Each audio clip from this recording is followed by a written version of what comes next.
Today we've come to Nikon to take a look at one of their brand new cameras, the Nikon DF, a very interesting release. So the Nikon DF is a camera based on the retro design of Nikon's film cameras. And I'm joined here today by Hiro Sabata, the product manager for a professional product from Nikon UK. So Hiro, can you just possibly just tell us a little bit about the camera and the kind of inspiration behind its design? Sure. The Nikon DF is built around the sort of concept of pure photography.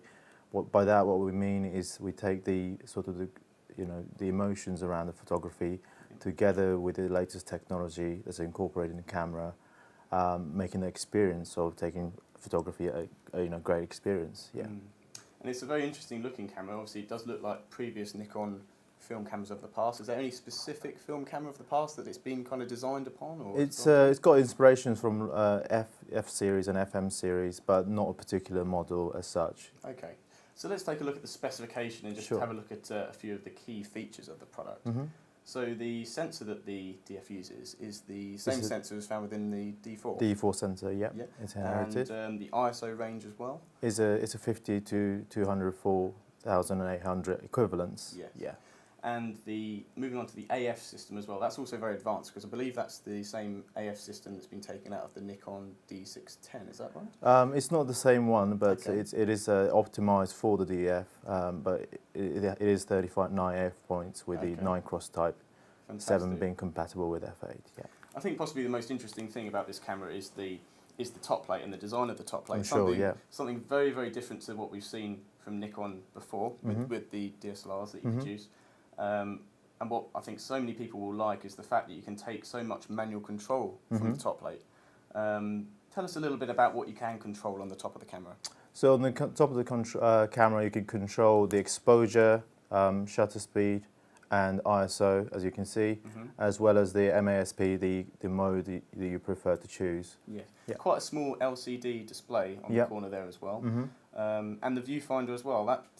Does that offer 100%? Yes, I think one of the key features of highlight of this camera is that it's got a 100% viewfinder, and also it's the same class as D4 and D800 you expect.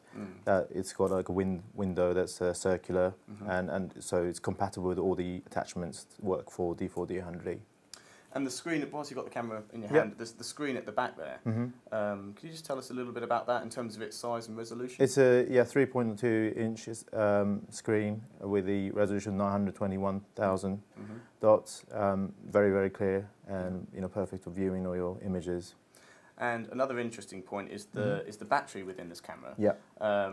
Quite an impressive frame per battery rate, really. How many frames can you shoot on this battery? It's 1,400 shots per charge on a battery ENL 14A. Yeah, very impressive. Yes. So we've taken a look at our Twitter and Facebook this morning, and quite a few questions have come in from a lot of our readers about the camera. So I'm just going to ask you a few of those, if that's okay. That's fine.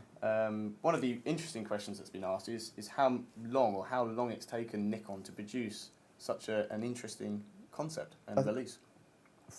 Basically, it's taken about 4 years to develop from the beginning of the start of the concept. It's taken quite a while around because of its design and the concept being completely new. Yeah. But yeah. Okay, and we've got the two combinations here. We've got both black and would you say this is chrome or would you call it a silver? The official name is silver, but yes, some people call it chrome. Okay. Yeah. Obviously, by looking at the camera, it's kind of a bit of a giveaway as to who the camera's aimed at. But could you possibly just tell us a little bit more about who you think the camera is designed for and the type of photographer that's going to be using this?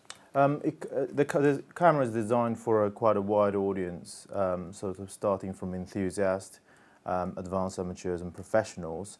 But a lot I think because of this distinct and really great, beautiful look, I think it will also appeal to style seekers, something wanting a different look. Also, people who want to maximising their Nikon lens asset. This is because of the functionality. It's a perfect match for that as well. Obviously, the other great benefit of the camera is that it can be used with such a wide range of Nikon lenses.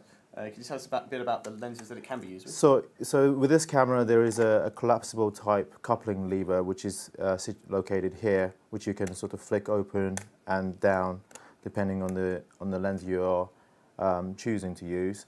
What that means is that for first time on the digital SLR, the camera is now compatible with pre-AI lenses, the very early set of Nikon f-mount lenses. It's one of the really exciting features this camera has got. Some other questions that have come through. A little bit about kind of looking at the style of the camera. Would you say this suggests that it's going to be a new style or a new range of camera from Nikon? Or is it more of a one-off, would you say? No, I think we can't really speak of the future products, and there's no clear guidance as to what we're going to bring out in the future about the style either. One key omission from the camera that people have been commenting on is the lack of HD video, something the camera doesn't have. But could you possibly just give us a bit of an insight into why that might be, why it doesn't have video? I think, as I mentioned earlier, is that this camera's design is around the pure photography, and by that what we mean is that we wanted to make sure that the camera is as simple as possible, very intuitive to control around the shutter and exposure that you need to control, and really trying to omit all the buttons that's possibly not relevant to the photography. And I think that there's been a lot of demand of that, the simplicity, and I think that's what we try to bring out in this camera. I mean, one of the first impressions that I got when I was first given the camera yesterday to pick up and hold for the first time was the size of the camera actually feels a little bit larger than I was expecting. Possibly that's because it's got the larger full-frame sensor within. Is there a reason why the D4 sensor is used as an alternative, perhaps, to another sensor, such as the sensor within the D610 or D800? I think there's been a lot of, since we launched the D800, which has been a tremendous success for us, there are some people saying they wanted a smaller resolution but higher capability on their sensors, but in a much smaller body size, and this is exactly matches those needs, and I'm sure that a lot of people will be happy to try this give it a try on this camera. Fantastic, thank you, Hero. It's a very interesting and it's a very novel product that stands out in the market, so I'm sure it will be a very good success for Nikon. Thank you. Thank you. Just make sure you just check back to whatdigitalcamera.com for the full review of the Nikon DF as soon as our review sample comes into the office.